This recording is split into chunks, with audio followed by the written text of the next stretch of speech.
सभी defence aspirant को मेरा जय हिंद। तो दोस्तों, आज से हमारी वोकेबलरी सीरीज़ शुरू होने वाली है। इसका आज ये पहला वीडियो है। इस वीडियो में हम आज साइनोनिम्स एंड एंटोनिम्स डिस्कस करने वाले हैं। तो सबसे पहले हम साइनोनिम्स से शुरू करते हैं। तो देखिए, पहला साइनोनिम से जेन्युइन। जेन्युइन का जो मतलब होता है वो वास्तविक, रियल, जो ओरिजिनल होता है। इसके देख सकते हैं अब इसके हमारे पास कुछ साइनोनिम्स है। इसे हम ओरिजिनल भी कह सकते हैं जेन्युइन को, authentic, real, concise and crisp. आपको जब एग्ज़ाम में क्वेश्चन पूछेगा एग्जामिनर, तो आपको इसमें से एक ही सिलेक्ट करना है। इधर जो मल्टीपल दिए गए हैं इसमें से आपको कोई भी एक दिया जा सकता है, तो आपको उसमें से कोई एक सिलेक्ट करना होगा। ये जितने भी दिए गए हैं इनमें से आपको एक सिलेक्ट करना होगा और उसे MCQ में लिखना होगा।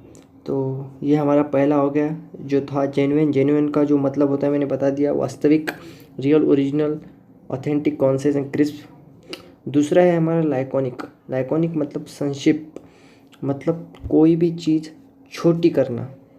छोटी मतलब अगर कोई 10 सेंटेंस का अगर कोई एक वाक्य है उसको हमें 2 लाइन में करना, उसे हम कह सकते हैं लाइकोनिक। उसे हम इंग्लिश में कहते हैं कॉन्साइज। क्रिस्प, क्रिस्प करना। क्रिस्प मतलब कुरकुरा जो होता है, मतलब छोटे से छोटी बात में हमारी पूरी बात रखना, इसे हम कह सकते हैं लाइकोनिक। इसके साइनोनिम से कॉन्साइज, क्रिस्प, ब्रीफ।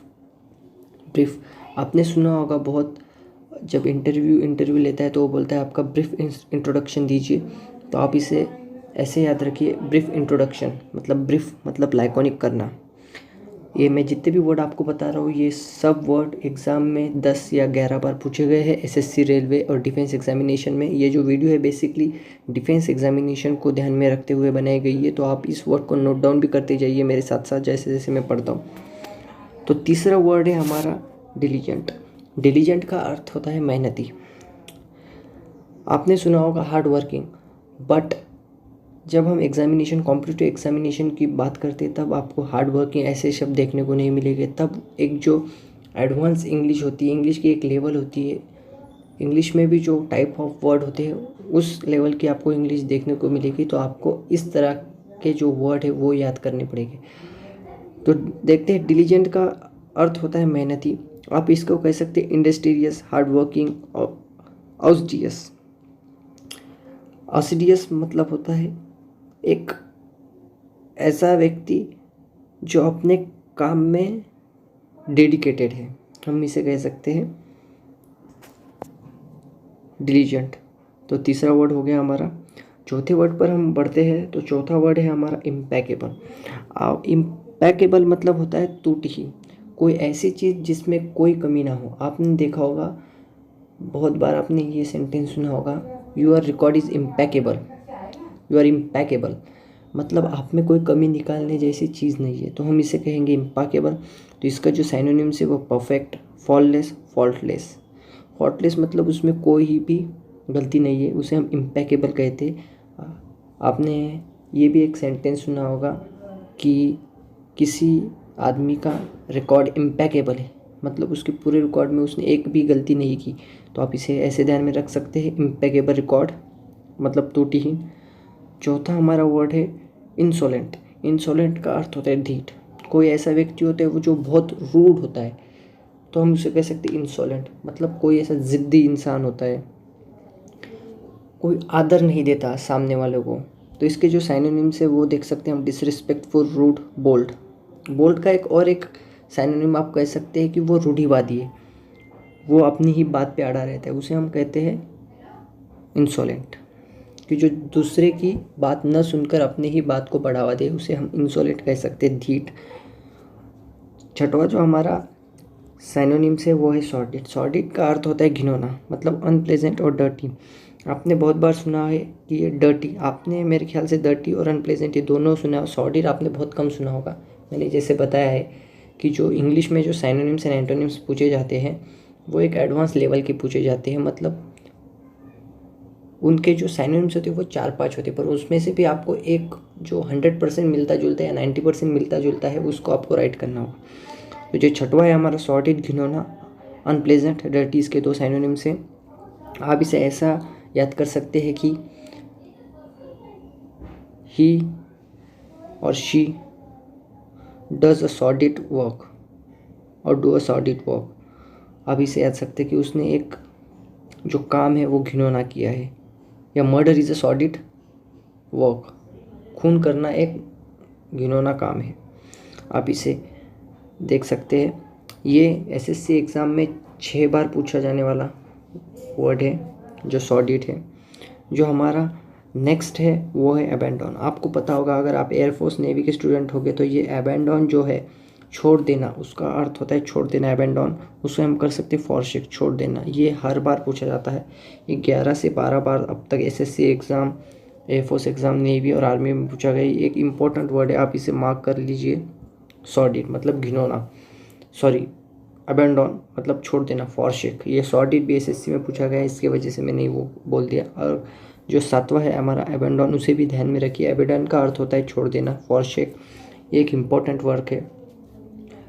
इसका अगर आपको याद रखना है तो आपको हमेशा याद रखना होगा, कोई चीज़ का त्याग करना, उसे अब हम अबैंडन कह सकते हैं कि उसने उस चीज़ को छोड़ दिया।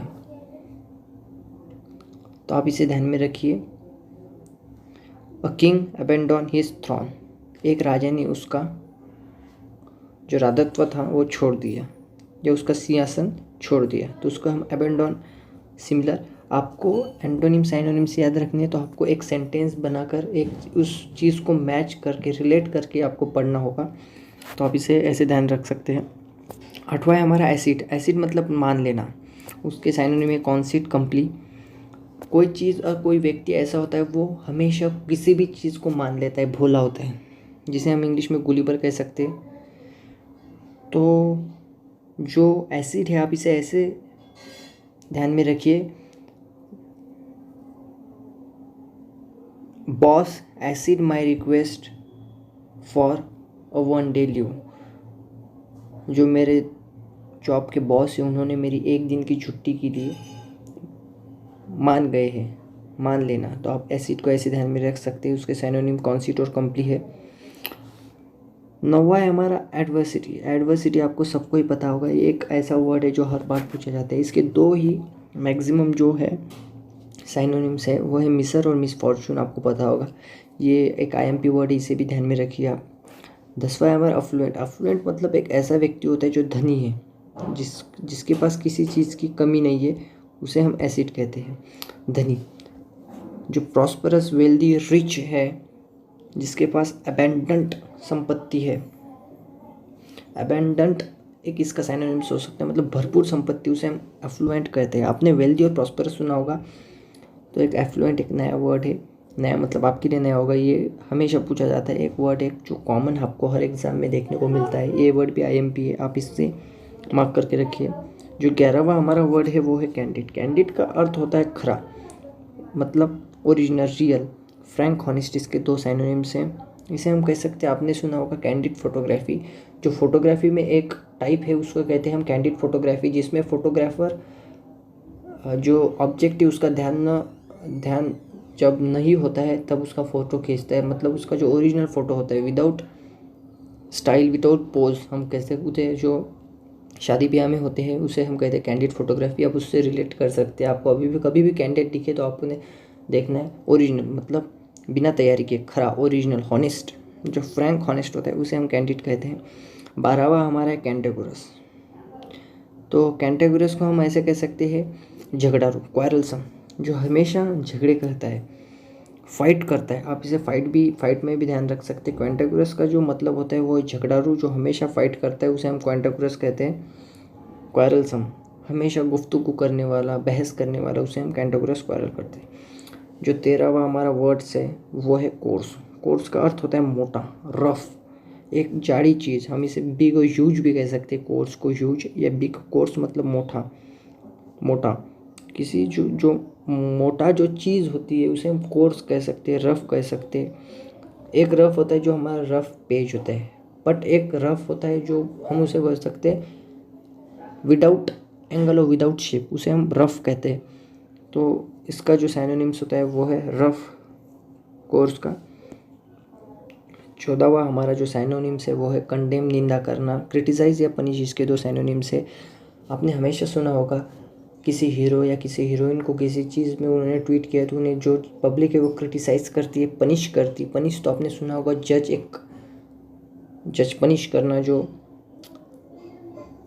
कैदी होती है उन्हें। तो कंडेम मतलब निंदा करना, क्रिटिसाइज़ करना। किसी चीज़ अगर अच्छी नहीं रही तो हम उसकी निंदा करते हैं। आप देख सकते हैं अभी जो फार्मर है वो गवर्नमेंट फार्मर बिल पर क्रिटिसाइज़ कर रहे, कंडेम्ड कर रहे सरकार की, तो आप इसे इस तरह से रिलेट करके लिख सकते हैं। 15वां हमारा वर्ड है कन्विक्ट। कन्विक्ट मतलब होता है अपराधी, मानवदोष अपराधी। कन्विक्ट का अर्थ होता है क्रिमिनल, कल्प्रिट। आपको पता होगा, अगर आपने ये सुना होगा, पुलिस ये वर्ड ज़्यादा यूज़ करती है, कन्विक्ट। ये किसी चीज़ का कन्विक्ट है मतलब अपराधी है। तो हम इसे सिंपली दो साइनोनिम्स से कल्प्रिट और क्रिमिनल ये हमेशा पूछा जाता है। ये भी एक वर्ड IMP है, और ये 14वां जो है ये भी एक IMP, आप इसे भी ध्यान में रख सकते हैं। बाद में हम जाते हैं हमारे 16वें वर्ड है, वो है डिफर, टालना। पोस्टपोन और डिले, जो आपको ये सबसे जो आप लोग करते हैं पढ़ाई को टालना, डिफर, पोस्टपोन या डिले करना। डिफर, टालना, ये एक ऐसा इंपॉर्टेंट वर्ड है, हर बार पूछा जाता है। पोस्टपोन और डिले इसके दो साइनोनिम्स हैं, ये आप ध्यान में रखिए। जो 17वां हमारा वर्ड है वो है इनिग्मेटिक, रहस्यपूर्ण। इनिग्मेटिक मतलब पजलिंग और मिस्टीरियस। कोई चीज़ पजलिंग है या मिस्टीरियस है उसे हम कहते हैं इनिग्मेटिक, रहस्यपूर्ण चीज़। आप इसे ऐसे ध्यान में रख सकते हैं कि the treasure of king is enigmatic till now. जो राजा का खजीना है वो अभी तक रहस्यपूर्ण है, उसने कहा रखा। तो आप इसे ऐसे ध्यान में रख सकते हैं। जो 18वां हमारा वर्ड है वो है इटर्नल। इटर्नल का अर्थ होता है सनातन, प्रिपेट्योर फॉर एवर एजलेस। आप इसे कह सकते हैं अजीवन मरण, या जो चीज़ हमेशा के लिए फॉर एवर है। जो आपने सुना होगा, मैं अमरण हूँ, मतलब मैं कभी नहीं मर सकता, मैं फॉर एवर सनातन कह सकते हैं। आपने सुना होगा सनातन हिंदू धर्म, मतलब जो फॉर एवर चलता जाएगा वो हिंदू धर्म है। ऐसे ही इससे आप रिलेट कर सकते हैं। इनदर मतलब प्रिपेट्योर फॉर एवर एज डेज, जिस चीज़ की कोई एक्सपायरी डेट नहीं है उसे हम कहते हैं इटर्नल। ये इटर्नल आप ध्यान में रख सकते हैं इसे, कि सनातन, जो चीज़ कभी एंडलेस, एजलेस, फॉर एवर, प्रिपेट्योर, जो हमेशा चलती जाएगी उसे हम कह सकते हैं इटर्नल। जो 19वां हमारा वर्ड है वो है गैरुलस, मतलब बातूनी, मतलब वॉल्यूबल, टॉकेटिव। इसे आप ऐसे ध्यान में रख सकते हैं कि कोई चीज़ या कोई व्यक्ति है वो जो बात करता है, वो बहुत बात करता है, जिसे हम गैरुलस कहते हैं। आप कहते हैं ना, तो बहुत बातूनी है, बहुत बात करता है। अगर कोई नेता होगा, कोई ये होगा, तो हम उसे कहते हैं ना ये सिर्फ बात बनाता है, ये कुछ हमारा काम नहीं करेगा। तो आप उसे ऐसे ध्यान में रख सकते हैं, गैरुलस, बातूनी, वॉल्यूबल, टॉकेटिव। एक सिंपल वर्ड है टॉकेटिव, ये बहुत टॉकेटिव है, ये एक इम्पोर्टेंट वर्ड है, हमेशा पूछा जाता है टॉकेटिव। इसके 3 साइनोनिम्स हैं, ये तो सेम ही है, पहला और तीसरा, गैरुलस। तो दोस्तों ये था हमारा आज का वीडियो। आज के वीडियो में हमने साइनोनिम्स डिस्कस किए टॉप 19। कल की वीडियो में हम जो रात 7 बजे आएगी उसमें हम एंटोनिम्स, इसके सामने के एंटोनिम्स डिस्कस करेंगे। हम रोज़ एक दिन साइनोनिम्स, एक दिन एंटोनिम्स ऐसे लेंगे। उसके बाद ये सीरीज़ ख़त्म होने के बाद ये 100 वर्ड्स है, top 100 synonyms and top 100 antonyms. इसके बाद हम top 300 and top 200 idioms phrase and one word substitution की सीरीज़ चालू करेंगे। अगर आपको वीडियो पसंद आई है तो वीडियो को शेयर कीजिए, वीडियो को लाइक कीजिए, वीडियो को सब्सक्राइब कीजिए चैनल को। आपका सपोर्ट के लिए बहुत बहुत धन्यवाद।